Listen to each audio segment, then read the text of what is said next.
विराट वटवृक्ष बनने का सफर आसान नहीं था। कई अवरोध आए, लेकिन संघ को आगे बढ़ने से कोई नहीं रोक सका। देश की आजादी से पहले 1925 को राष्ट्रीय स्वयंसेवक संघ की औपचारिक स्थापना बमुश्किल 1 दर्जन स्वयंसेवकों ने मिलकर की और गवाह बना था नागपुर का मोहिते बाड़ा। और वो दिन था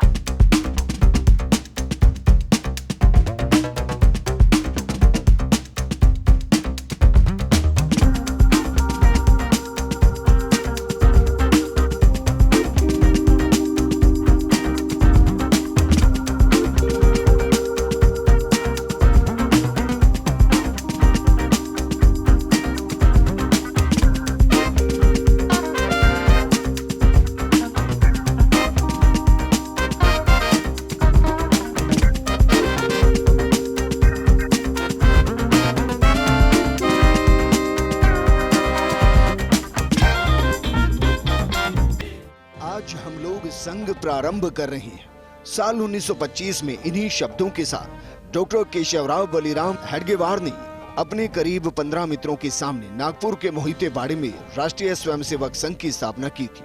हेडगेवार की सोच दूरगामी थी और अर्जुन की तरह लक्ष्य अडिग था। जहां कभी भूतों का वास वहां संघ स्थापना। 1907 के आसपास नागपुर का मोहिते बाड़ा अच्छे हालात में था। कभी सालूबाई मोहिते यहाँ सरदारी ठाट बाट से रहती थी। सालूबाई के बाद मोहिते बाड़ी का हाल खस्ता हो गया। डॉक्टर खान खोजे, भाऊजी कावरे जैसे सशस्त्र क्रांतिकारियों की बैठकें होती थी।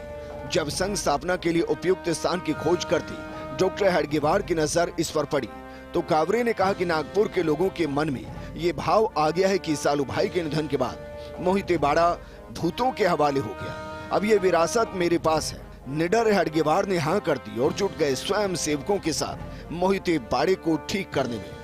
भूतों का बाड़ा संघ स्थान बन गया। 1925 में विजयादशमी के दिन संघ स्थापित हुआ। इस जगह को लेकर न्यायिक विवाद भी था। जब गुरु गोलवलकर संघ प्रमुख बने थे तब 1941 में 12,000 रुपए देकर मोहिते बाड़े का परिसर संघ ने खरीद लिया, क्योंकि संघ का इस स्थान से भावनात्मक लगाव था। संघ का क्या नाम रखा जाए, इसके लिए डॉक्टर हेडगेवार ने कोर कमेटी की बैठक बुलाई। कई नाम आए, उनमें से 3 नामों पर वोटिंग हुई। ये 3 नाम थे राष्ट्रीय स्वयंसेवक संघ, जरी पाटका मंडल और भारतोद्गारक मंडल। 26 वोटर्स में से राष्ट्रीय स्वयंसेवक संघ नाम को सबसे ज्यादा मत मिले। फिर क्या तय हो गया, आरएसएस। इंडियन नेशनल कांग्रेस का नेशनल शब्द का मराठी में पर्यायवाची राष्ट्रीय है। डॉक्टर हेडगेवार ने स्वयंसेवकों से कहा कि कांग्रेस ने आजादी के आंदोलन का राष्ट्रीय काम हाथ में लिया है, हम भी राष्ट्रीय कार्य करेंगे। आरएसएस के पहले अक्षरों की नींव यूं पड़ी।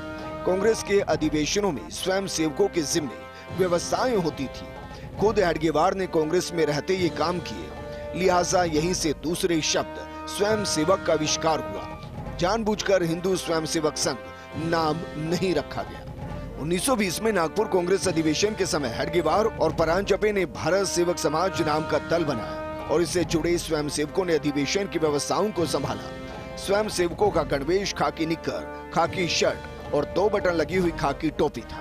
आगे चलकर गणवेश में बदलाव हुआ। कमर से 1.5 इंच चौड़ा चमड़े का पट्टा, पैर में ऊंचे काले चमड़े के जूते, एड़ी से घुटने तक लपेटे जाने वाली खाकी रंग की पतली पट्टी, खाकी शर्ट को दोनों कंधों पर गर्दन तक पहुंचने वाली गणवेश में होती थी। वैसे ही कपड़े की पट्टी हुआ करती थी। इस पर पीतल के अंग्रेजी शब्दों में आरएसएस लिखा अंकित था। ये गणवेश 1939 तक बना रहा। आगे चलकर राजस्थान के नागौर से हाफ पैंट के स्थान पर फुल पैंट आ गई और चमड़े के पट्टे में बदलाव हुआ। सर संघ चालक शब्द की नवंबर 1929 में एक बैठक में हुई। अपा जी जोशी के मन में विचार आया। सूचना शब्दों में खनखनाती आवाज में कहा कि सर संघ चालक प्रणाम, 1, 2 और 3। इसके बाद हेडगेवार को सर संघ चालक कहा गया। वो उस वक्त 40 साल की थी। ये बात खास है कि हेडगेवार के पास संघ को चलाने के लिए पैसे नहीं थे, ना ही स्वयं सेवकों से पैसे लेते। गुरु पूर्णिमा से एक दिन पहले हेडगेवार ने कहा कि कल गुरु पूजन का उत्सव है, आप पुष्प और यथोचित दक्षिणा लेकर आए। गुरु पूर्णिमा को शाखा लगी और भगवा ध्वज फहराया गया। ध्वज को ही गुरु मानकर दक्षिणा अर्पित की गई। आज भी संघ स्थान पर हर दिन ध्वज फहराया जाता है। गुरु पूर्णिमा के दिन दक्षिणा अर्पित की जाती है। 1928 को विजयादशमी के दिन हेडगेवार ने तय किया कि 500 स्वयंसेवकों का पथ संचलन निकले। लेकिन इसकी शोभा घोष वादन से बढ़ती थी। लिहाजा घोष विभाग की रचना हुई। सेना में काम कर चुके ईसाई भारतीय मार्तंडराव जो के मार्गदर्शन में स्वयं सेवकों ने घोष विद्या सीखी। आरएसएस की शाखा देखने वाले पहले बड़ी कांग्रेस के नेता विठल भाई पटेल थे। मदन मोहन मालवीय भी मोहिते बाड़े आए थे।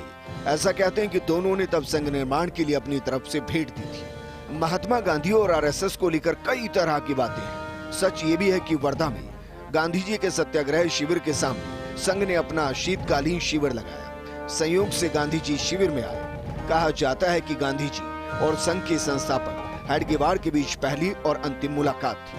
स्व के अधिष्ठान पर खड़े होकर परस्पर सहयोग पूर्व प्रयास प्रत रहते, तब राष्ट्र बल वैभव संपन्न बनता है।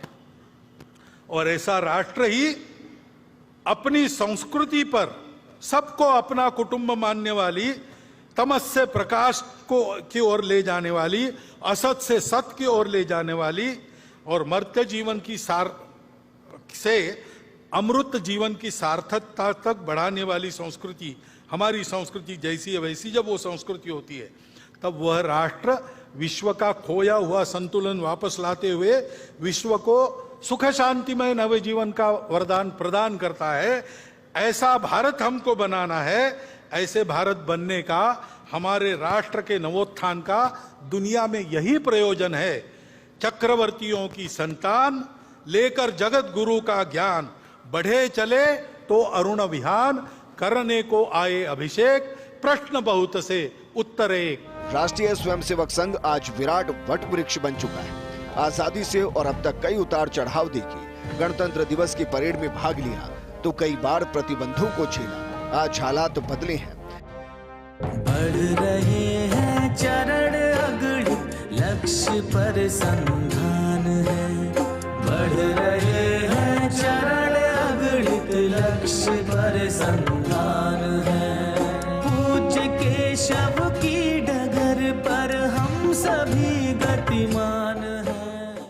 साल 1925 में जब डॉक्टर केशवराम बलिराम हेडगेवार ने राष्ट्रीय स्वयंसेवक संघ का बीज रोपा था, तब उन्हें अंदाजा भी नहीं होगा कि एक दिन यह आरएसएस विराट वटवृक्ष के तौर पर पूरे संसार में स्थापित हो जाएगा। आज न केवल ये देश की सांस्कृतिक दशा और दिशा तय करने में भूमिका निभा रहा है, बल्कि यह समय समय पर राजनीतिक संदेश देने का काम भी कर रहा है और समय समय पर खुद को नवाचारों के जरिए गढ़ रहा है। कैमरा जर्नलिस्ट राकेश के साथ योगेश शर्मा, फर्स्ट इंडिया, जयपुर।